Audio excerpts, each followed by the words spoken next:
Hi, I'm Jane Rudolph.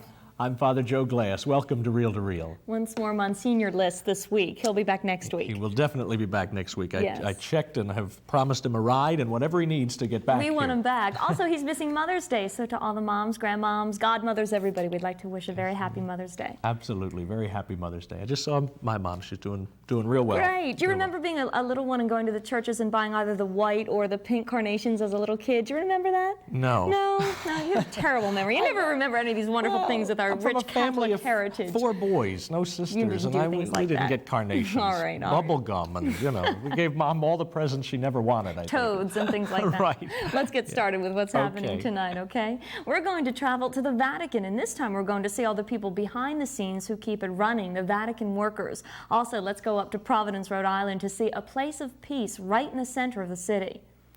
We're going to have an interview with Suzanne Rini, an author. Her book has just come out in the last few days. It's called Beyond Abortion. It deals with fetal experimentation. You're going to find Suzanne a most interesting lady. You're going to find the subject fascinating. Well, tonight we do know that you're watching television, aren't you? And in the average family, people watch about 5 hours per day. But in your Catholic household, how much time watching television, listening to the radio, and reading the newspaper is actually devoted to Catholic programming? The Catholic Church is always struggling with a proper use and mix of the media, and tonight we'd like to give you a closer look at the way the Catholic Church is using the media in a way that every Catholic can help. Spreading God's word through modern technology. In this age of mass media involvement, the Catholic Church has recognized modern communication as a powerful and vital force. Like most dioceses throughout the nation, Trenton relies on its own diocesan communications office to handle media responsibilities. A familiar face to Reel viewers, Father Joe Glass, who also serves as Director of Communications for the Diocese of Trenton, discusses the importance of Catholic communication. I think Catholic communications is important in this day and age to give people a more realistic picture of our Catholic Church. You know, the Church is a very wide and diverse mosaic. To get a handle on the Church, or a portrait of the Catholic Church as it exists around our country and around the world, it is a massive task. I think people who just listen to secular news or read the secular press still are missing out on a great deal of what is the image of the Church today. I can tell you, by being involved in Catholic communications and overseeing the newspaper and the radio and TV work, the Church is alive and well around the world, doing wonderful work everywhere around this globe, touching the hearts and the lives of people. And to really get a sense of that, we need to be in touch with Catholic newspapers, Catholic magazines, Catholic programming to enlarge our vision and understanding of the Church. Being in touch through the media presents an expensive challenge for Catholics. But with the establishment of a campaign for Catholic communications, the United States bishops hope to meet those expenses. The Catholic Communications Campaign is a nationwide collection sponsored under the auspices of the United States Catholic Conference, in other words, the bishops of the United States. And they have deemed that once a year, a nationwide collection should be taken up on behalf of Catholic communication efforts all around the country. Communications Office Manager Claire Sanford is busy publicizing the campaign throughout the parishes in Trenton. The theme this year is sharing God's Word through modern technology. Appeal Sunday is May the 8th, which is to prepare the people for the collection, which will be this year on May the 15th in all the parishes. The campaign is similar to any parish collection. The monies are collected in each individual parish within a diocese. It's really a time for every Catholic to cast a vote, if you will. It's an economic vote, but it's a vote that says the Catholic Church should be using the modern media to spread God's Word. Catholic Communications Campaign makes everything that we do here possible. I stammer trying to say to you, how does it help? Because it does everything. Marianne Santasario, Communications Coordinator, agrees with Father Glass. Well, the Catholic Communications Campaign is important because it supports us in everything that we do here. Without the money that we get from the campaign, we really can't afford to do anything, because that's our whole budget. Money generated from the campaign is put to good use. We're currently airing about 5 hours of programming on cable around the Diocese of Trenton. We're printing a newspaper that's going into 46,000 homes, and still, with that kind of involvement, it doesn't seem like we're out there enough. Still too many people are not in touch with the Catholic Church through the media. But just to maintain even the little bit we are doing now still requires so much in terms of money. Our editors, our writers, our news editors, our production people are skilled and college graduates, they're degreed, they are professional journalists. They're also married, they've got families, and they need money, they need good salaries. This is not a volunteer work for them. This is their livelihood, it's their vocation. Simply to maintain even what we're doing now, we need to be competitive in terms of the salary level that people could be making in the secular press and the secular media. Without this campaign, the outlook for diocesan communications would appear rather bleak. I would hate to think what would happen to the Catholic communication efforts here in this diocese and in our nation without the support of the Catholic Communications Campaign. I don't think, for the most part, the average Catholic understands how important that annual collection really is to funding the communications efforts of the Church and the modern media. I hear a lot of people as I go around the diocese and speak on behalf of communications who harken back to the day of Fulton Sheen and when we were competing even against Uncle Milty. We could beat him in the ratings, and people are saying, why doesn't the Church have that kind of presence today? To do that kind of programming is much different than it was in the early 50s when Fulton Sheen was on. Today that's an expensive task. It's a task that requires the assistance of professionals, staff people, and it requires large commitments of money. The 1988 campaign is being anticipated with optimism.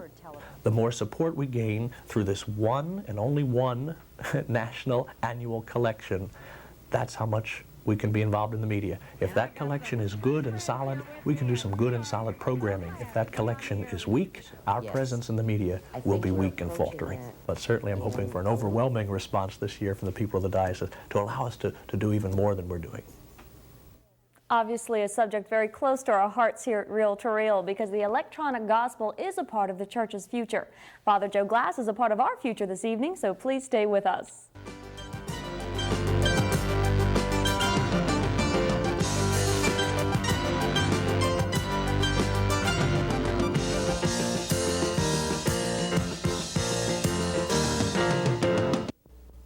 Since 1981, Reel to Reel has been proclaiming the good news by bringing you stories of Christian faith in action. We do it by roaming the Delaware Valley, searching for people of faith, hope, and charity. But like all modern media, it is an expensive proposition. If you're a new viewer, or if you've enjoyed Reel to Reel for many years, we'd like to thank you for watching and invite you to participate by actively supporting the show. With costs rising all around us, we need your financial support. A donation of $5, $10, $20, or whatever you can send will help to keep us on the air. Send your contributions to Reel, 222 North 17th Street, room 907, Philadelphia, PA 19103. And thank you. Hello, I'm Gary Maddox. When I played with the Phillies, reading the pitcher gave me the advantage. But life is not a game. To give yourself the advantage, you have to be able to read. To get the help you need, call the Mayor's Commission on Literacy at 686-8652. Learn to read. It will change your life.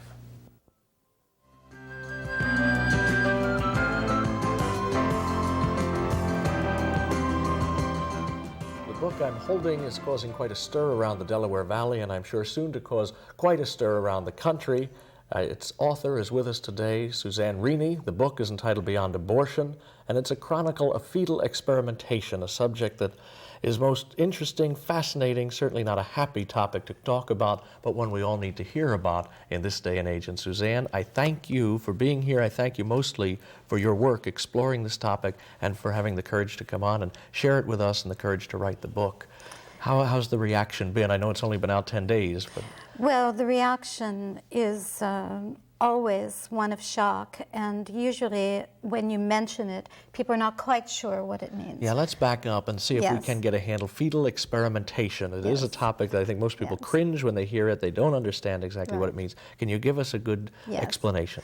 It mainly came out of the abortion decision. When the decision to allow legalized abortion in the country was done, then the medical research community jumped into that arena because this would be the first time that you would have a depersonified, legally depersonified class of human beings that you could use for medical research. All of the codes of civilization, the Nuremberg codes, the Helsinki codes, the Geneva Accords, everything forbids any kind of work on human beings that does not benefit that human being. So with abortion now, you had human beings who were available uncritically for all kinds of experimentation. So it began around 1968 when various states began to loosen their abortion laws, and then really came on strong with the abortion decision itself. And it basically means three things. It means experimenting on a fetus that is alive, will be aborted shortly, and some of those experiments, I'll give you one or two. Pregnant women who were going to abort were starved for a period of 3 to 5 days to see what kind of influence that would have on the fetus. So of course there's basically, quote, no risk to the fetus because it was going to die anyway in the abortion procedure. Other invasive experiments in that class would be drug testing. For instance, squib in the 80s paid women. They paid for their abortions. They got them through abortion mills, so to speak, abortion centers, offered to pay for their abortion and then tested a hypertension drug on them before they were going to abort. And then would examine the results in the fetus to see if that drug would cross the placenta and influence the fetus. So in some cases, you can see that the fetus might actually die as a result of the experiment rather than as a result of the abortion. Yeah. Now there are some things growing out of all this fetal experimentation that have become quite commonly accepted in our society. Yes. One is amniocentesis. Nowadays, when a woman gets pregnant, around the 6th month, the obstetrician will just very normally say to her, all right, we're going to have an amniocentesis. That means a little bit of fetal cells is drawn out of the womb and examined for any kind of abnormality that the fetus has. That would go from something like Down syndrome to more serious forms of retardation, cleft palate. They can now test for over about 3,000 conditions. Now, amniocentesis, something that we have all the time, taken for granted. All of the workup for amniocentesis was done on fetuses to be aborted. All of the needles, all of the procedure itself was done on babies. Many of them died as a result of the experiments to develop amniocentesis. The same with ultrasound, which is now also a very common thing. But there is such a twist in morality here that we are apparently being told that good things are coming out of very evil experimentations and evil means. What is the long-term effect of this kind of behavior? The long-term effect is now coming to bear in the use of fetal tissues for transplants.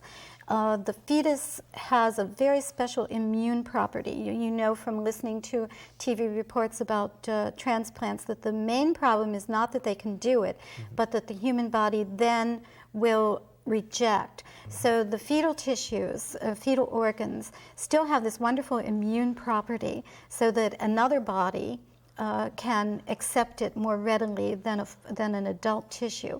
So fetal tissues are now on the upswing for use in transplants. And this skews the entire abortion question because we see that something, quote, good is coming out of something bad, or even for people who are more critical about abortion and may swing both ways on the issue, they can now rationalize and say, oh, well, these tissues then from this baby will be used for something good. Therefore, abortion is good. It's getting a much better complexion than in the past. And even twisting further the whole morality issue. And the other thing with the transplants is that it would involve so many aborted babies that it would be, if they become clinical, it would be very, very difficult then to go back. Yes. Because, for instance, it gets locked in. It gets locked into Suzanne, abortion. I'm going to have to break. I thank you for being here. You're welcome. Thank you. To continue your information, I urge you again to pick up a copy of Beyond Abortion. For information on where to get this publication in your area, please dial 1-800-888-9878. Beyond Abortion by Suzanne Rini. Thank you again, Suzanne. Thank you. Back to you now, Jane. Thank you, Father. People of all walks of life grapple with moral problems such as the ones that Father and Suzanne were speaking of. But where do you go in times of stress? Well, nestled beneath the tall office buildings in downtown Providence is a small chapel that treats people from the successful business person to the street person. This typical building in downtown Providence isn't quite as ordinary as it seems. It is the home of St. Francis Chapel, a place of peace in the center of the city.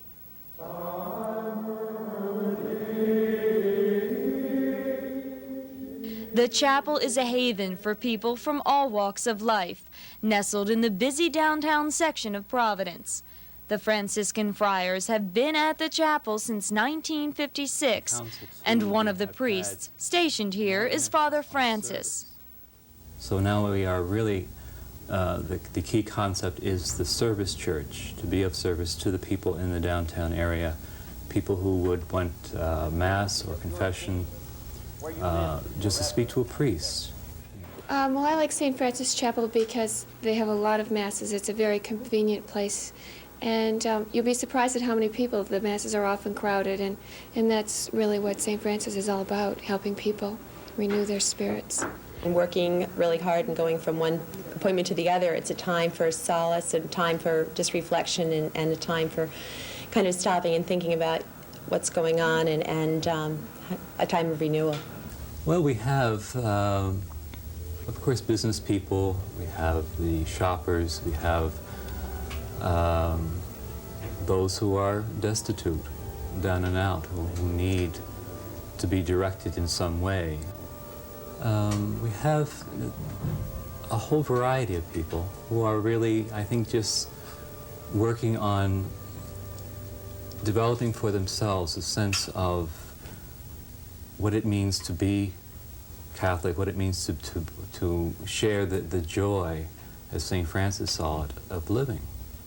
The statue of St. Francis occupies a place of honor in the chapel. As a symbol of respect, the faithful pause and touch the foot of the statue, so that over the years the paint has worn away. It is appropriate that in the midst of a downtown area is a place of peace, known as St. Francis Chapel, reflecting the words of the prayer of St. Francis. Where there is hatred, let me sow love. Where there is doubt, faith. Where there is despair, hope. Where there is darkness, light. And where there is sadness, joy. And the importance of being able to see someone smile, to see someone recognize that they have a friend, a person who is able to listen, to encourage them, to support them. It means a lot to I think, all the friars, because we are able to say, these are God's people, and we really want to try and help them as best we can. As you're walking down Bassett Street, which is where St. Francis Chapel is, you pass things like a sporting goods shop and a card store and something else and St. Francis Chapel and on and on and on. So it's really an integral part of that downtown area. Well, we'll hope that you'll continue to be an integral part of Reel to Reel. Please stay with us. It's a timeless world of pomp and ceremony, of medieval rituals, breathtaking pageantry, and the holiest of religious rites. It's also the smallest sovereign state on earth. Become legal residents. On his recent visit to the United States, Pope John Paul II urged all persons to help the undocumented immigrant to obtain legal residence. Across the U.S., Catholic programs offer assistance in applying for legalization. But time is growing short. If you or someone you know may qualify, call to get help and information. Legalization Program, Immigration and Refugee Services, Archdiocese of Philadelphia and Diocese of Camden.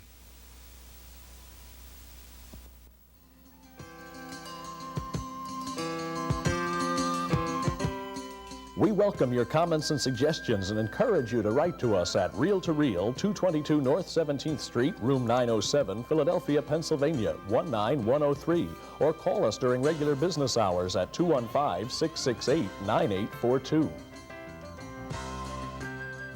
If you thought I was going to get through Mother's Day without some sort of trivia, now come on. Here we go, the Jane's Strange The Facts. Jane's Trivia. Well, anyway, Mother's Day, which we celebrate so faithfully now, didn't start until around 1910, 1911. A lady started it, and it was, I think, Woodrow Wilson who signed it finally into law. So it's a recent phenomenon. It's a change. This is great, Jane. I don't know where you get these things, but they're wonderful. See, I thought Mother's Day was always with us. Change is a part of life, and to give us a closer look at change and how it affects us, here's Father Tom Rogier.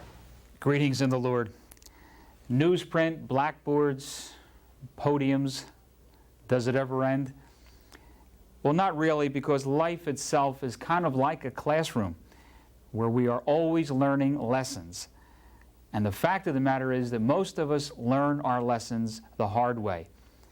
That's why when we look back over our lives, we feel very humbled, because we realize that God was there guiding the process all along, loving us despite our mistakes. And you know, interestingly enough, most people, given the opportunity, would change very little about their past life, because they realize that they have learned as much from their weaknesses as they have from their strengths. Literature abounds in those kinds of examples where people learn their lessons. One of my favorites is the novel called Siddhartha by Hermann Hesse, where a young man goes through all sorts of aspects of the spiritual journey, learning those hard lessons along the way. And today we have a movie out, Fatal Attraction, where people learn a hard lesson about marital infidelity. Some people, however, never seem to learn. In fact, just living a number of years on planet Earth is no guarantee that you're going to learn anything. A classic example from the movies of someone who never learns a lesson is the figure of James Bond. In many ways, he's still that same cool, manipulative personality that we learned to get to know 25 years ago. People want somebody like James Bond to stay the same, but people who stay the same only exist on the movies, because the fact of the matter is people are always changing. Another example that I point to in this regard is Thomas Merton, who wrote his spiritual autobiography called The Seven-Story Mountain when he was still a pretty young man. And people were always quoting that book to him. And finally, towards the end of his life, he said, you know, the person who wrote that book is dead. I feel a little bit the same way when I'm reviewing some of my old newspaper columns of 15 years ago. I feel like Thomas Merton. I can hardly even relate to the person who wrote those columns 15 years ago. There's a song that sometimes people play at wedding receptions called Just the Way You Are. And one of the lines in there is, don't go changing. A lot of us would like individuals to stay the same, but that is not the way of nature. Nature goes through endless cycles of death and rebirth. So why should we human beings, who are called to constant change, be any exception to the rule? Well, the old expression in life that the one thing we can be sure of is change, huh? But also the more things change, the more they stay the same is another old expression, and I think that's true in the case of the Vatican, isn't it? That's true, taking the words right out of your mouth, Father. The Vatican literally doesn't change.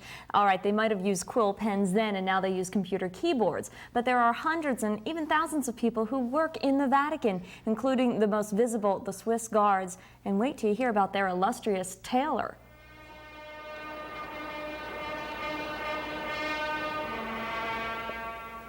It's a timeless world of pomp and ceremony, of medieval rituals, breathtaking pageantry, and the holiest of religious rites.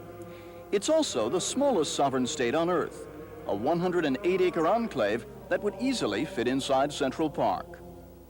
For Catholics, the Vatican is a place of pilgrimage. Built over the tomb of Peter the Apostle, it's the site of the Mother Church, the spiritual center where they can glory in the presence of their Pope. To the rest who flock here each year, it's a living museum, an architectural wonder filled with priceless treasures. But behind the Vatican's public face lies its more private heart. It can be as tranquil as a monastery or as ordinary as Main Street, USA. For the Vatican is a city like any other, where mundane tasks must be filled and workers sometimes threaten to strike. These days, the Vatican is a city of commuters. They line up each morning waiting for the gates, which are sealed at midnight, to reopen at 5:45. 2,000 people work for the Pope. Some are craftsmen who provide religious artwork to churches around the world. Others maintain the libraries and archives that house manuscripts from the dawn of Christianity and the deepest secrets of the Church. But many are ordinary Romans whose jobs have little to do with religion. They keep the shops running, the vast gardens neat, and bring in the essentials to make sure John Paul's table is never bare. Only about 300 people actually live inside the walls. They include the powerful cardinals and bishops who are the Pope's top aides, and the nuns who run the households of everyone from John Paul on down. The 90 Swiss Guards form the largest single group of residents, and the most distinctive. They have their tailor, Michelangelo, to thank for that. The unit was formed in the early 1500s when the Pontiff recruited Swiss mercenaries as bodyguards because he was at war with just about everyone else. Today, new recruits from Switzerland still swear on the Holy Trinity to defend the Pope with their lives. It's a big honor to serve the Church and the Pope for a Catholic. The man they protect resides on the top floor of the Apostolic Palace. From there, he presides over the Roman Curia, the bureaucracy that runs the Church. Behind the closed doors of its congregations, secretariats, and commissions, religious doctrine is set, bishops are chosen, and heretics are judged. Monsignor Robert Sarno is one of about 35 Americans working in the Curia. His job is to help choose saints. In most businesses, ending up at corporate headquarters is largely a matter of who you know. The Church is no different. When Cardinal Palazzini was made prefect of this congregation in 1980, he needed someone of the English language. And since I had done some translation of works for him when I was a student at the North American College, we kept in touch, kept a correspondence, and that's how it came about. To keep in touch with his religion, Sarno regularly says Mass for the staff of a local American boys' school. He finds staying in touch with the Church back home even easier. Many bishops and cardinals come to Rome, and there is a tremendous exchange of information. So I can honestly say that I know more about the American Church being in Rome than I did when I was in the Diocese of Brooklyn. From the Vatican, a pontiff ministers to the world. But in a small corner of his city last June, John Paul joined with Mother Teresa to bless the cornerstone of a new shelter for Rome's homeless. The sick and the dying and the crippled and the mental, anybody that has no one is welcome here. A refuge to help those in need, but also a reminder to ensure that amid all the administrative bureaucracy, the Vatican never loses sight of the people it was created to serve. Although Monsignor will be back with us next week, I won't. I'm going on vacation, so I'll see you in 2 weeks' time. And until then, please take care. I'm getting so confused, but I'll be here, and I hope you'll be here. See you next week.